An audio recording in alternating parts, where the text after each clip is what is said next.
مساء الخير يا أصدقاء، أنا أحمد فاخوري من برنامج شبكات، البرنامج الأقوى في العالم. اليوم نستضيف معنا شخص اسمه عبد الرقيب اليافعي.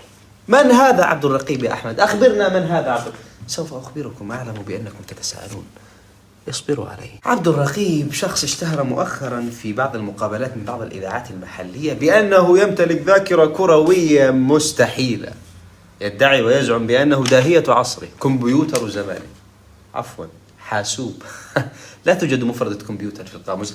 حسنا، دعونا نرحب سويا بعبد الرقيب، ويا ترى هل سيجيب على أسئلة اليوم أم لا؟ أهلا بك عبد الرقيب، مستعد للإجابة على أسئلة اليوم؟ أيوة نعم مستعد. من أي مكان؟ من الجن. حسنا يا عبد الرقيب، سأطرح عليك 3 أسئلة ونرى إن أجبت فسأعطيك تذكرة هدية مني لحضور مباراة لكأس العالم، وإن لم تجب فجنت على نفسها براقش. هذا اللاعب الذي تراه في الصورة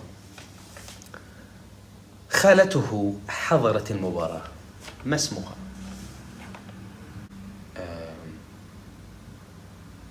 لا تدري، وتستعرض أمام الناس والكاميرات بأنك عبقري وتعلم بكل أحداث كأس العالم. جيسيكا. ماذا؟ اسمها جيسيكا. بنت من؟ ما اسم أبيها؟ لابد أن تكمل الجملة. باتريك. كم عمرها؟ 30 سنة. بنت أختها، متزوجة إلى بيت من؟ وكم معها من الأولاد؟ وما رمز تليفونها؟ وصديقتها ألكسندرا، تعرفها؟ متى كان موعد زفافها؟ ما أدري والله، مش عارف. لا تدري كما توقعت. حسنا، لننتقل إلى السؤال الثاني.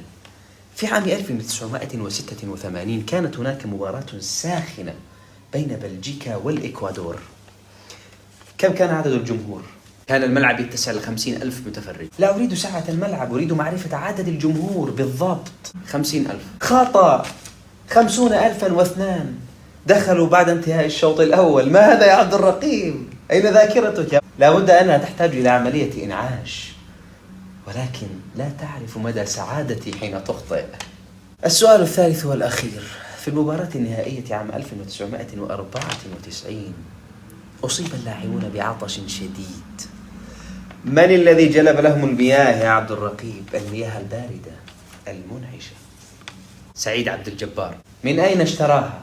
من البقالة. خطأ، لم يصب اللاعبون بالعطش، بل لم تكن هنالك مباراة نهائية على الإطلاق. عبد الرقيب، ما زلت تريد الجائزة؟ والله هذا الأمر راجع لك. يؤسفني أن أخبرك بأنك لا تستحقها، ولكن يمكنني أن أعطيك حلوى أو خذ هذه، اشرب الماء.